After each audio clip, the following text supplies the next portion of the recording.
So this is my copy of Herodotus's Histories. I bought it all the way back in my final year of school in my ancient history class with every intention of reading it all. I didn't read it. G'day, Miss Malcolm. And it wasn't until many years later that I actually bothered to pick it up and read it all the way through. And I did. I read it all the way through, including that chapter about ancient Egypt and all their different religious practices. Actually quite interesting. But got all the way through it. And obviously the big set piece for this book, the thing that anyone ever actually bothers to remember about it, even though there's so many other things in here that are quite fascinating, is of course the Persian Wars. Everyone loves the Persian Wars. Interestingly, I get the feeling Herodotus doesn't care all that much about the Persian Wars, considering it pretty much takes up only about, I don't know, like this much of the actual book. But nonetheless, that's the bit that makes the movies, you know? But as I was reading about those 300 Spartans, the pass at Thermopylae, the Western powers standing against the evil hordes, you know, that's how he paints it at least, I had an idea, and I gotta be honest with you, it's a little sacrilegious, at least historically sacrilegious. My idea is simply this: Leonidas, king of the Spartans, leader of the 300, lost the Battle of Thermopylae. Obviously he lost the Battle of Thermopylae, but I mean he threw it away. Leonidas lost the Battle of Thermopylae when potentially it could have been at least drawn to a stalemate. This is not how the story goes. Leonidas, he's the noble hero. He stands and sacrifices his life in order to defend all of Greece, and they all then unite together and ride out with the Rehiram. No wait, I think I might be mixing things up. They unite at the Battle of Salamis and Plataea and manage to defeat the Persians and drive them back. That's the story that we like to tell. Leonidas with his noble self-sacrifice in order to save all of Greece. But is that what happens? Like, it's what happens. He does indeed choose to lay his life down in order to defend Greece. At least that's what he chooses to do. But did he have to? Was that the wisest military strategy at the time at the Hot Gates? Because we've got to remember, there was definitely more than 300 soldiers there. There were thousands, even if you buy the numbers they give us, like tens of thousands of Greek hoplites defending the pass at Thermopylae against the millions of Persians. At least, again, that's how the story goes. Even if we have more humble numbers, there's thousands defending this pass against 100,000, 200,000, whatever it is. And they're holding their own. They're holding them back. But according to the story, what is the thing that spoils this little defensive bottleneck? Is the revelation of that goat path. You know, the goat path that goes around Thermopylae and lets the Persians come around from behind and seal them off. And you know, they seal them off and they trap them and they kill them. No, that's not what happens. That's not what happens at all. If you've got the time, read through the story again. They do indeed find out about this goat path. But that goat path is not undefended. There are soldiers there. Hundreds of soldiers there, maybe even like 1,000 if you believe the numbers that you're telling, and they're defending this small goat path, a very narrow strip of land. Where have I heard of Greeks defending narrow strips of land before? At Thermopylae. It's like, you know, a couple of 100 yards across, they're able to form a defensive position and defend that position. And you're saying that a couple of 100 Greeks on a goat path assumably that would only let a small flock of goats through, couldn't defend that pass from the Persians? I don't think it's unreasonable to suggest that this Greek force would be able to defend both of those passes relatively effectively.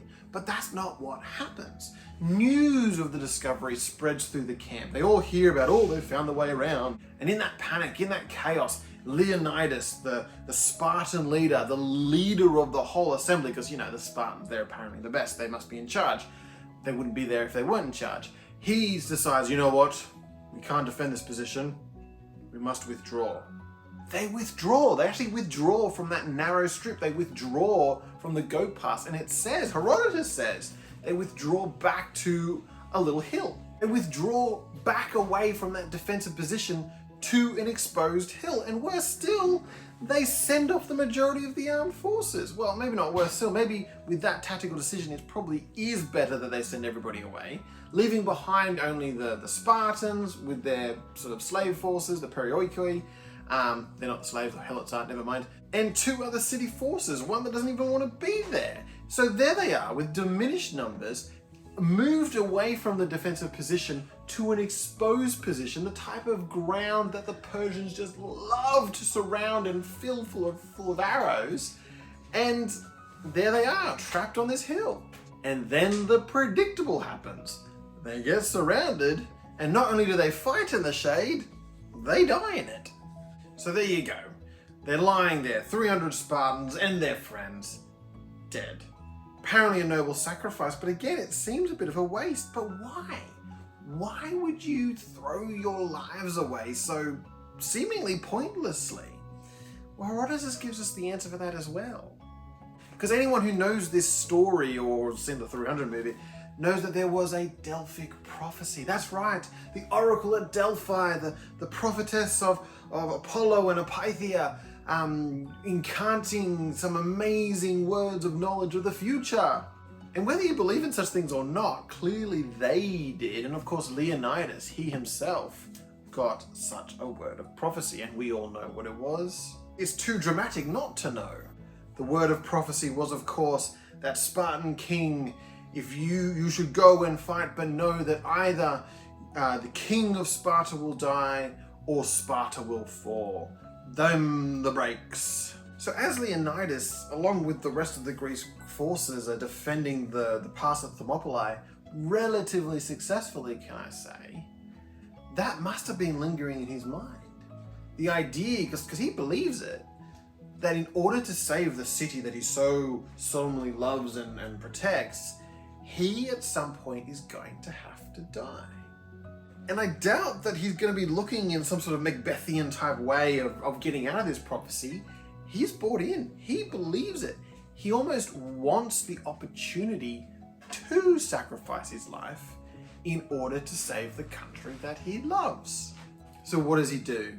Well, he waits and he bides his time. He fights bravely and nobly and all those sort of things. But then at the first sign, what's that I hear? A rumor that we might be surrounded? A rumor that maybe all hope is lost? Well, now's the opportunity. Nobly send everybody away. Nobly send them off. Let's retreat back to a more of a heroic position to do our last stand, kind of like that Doom guy on the cover, fighting off all the bad guys. And in that way, he is able to fulfill the prophecy on his own terms.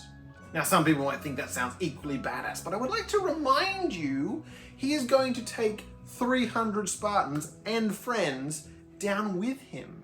He's going to sacrifice not only his life, but the life of all his men and the men of 2 other city-states. But worse than that, he's putting the whole Greek war effort at risk. Them retreating from this effective defensive position now exposes Athens. Athens was indeed able to evacuate most of the city, but some of the priests on the Acropolis remained. Some people remained on the Acropolis behind their wooden wall, and all those people died. Athens was razed to the ground. Why? Because Leonidas had a messiah complex. He felt he had to die for the greater good.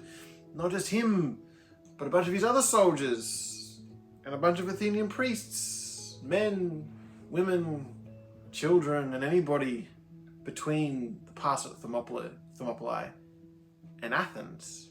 The 300 Spartans, they didn't defend the pass at Thermopylae. They gave it away. But what do I know? This is historical heresy I'm talking. Let me know why I'm right or why I'm wrong, or if you've got your own little hypothetical historical heresies of your own you wish to secretly and anonymously share with us. But regardless, I hope you enjoyed this. Like and subscribe if you did think it was pretty good. Regardless, I hope you'll see me again in the future. Bye.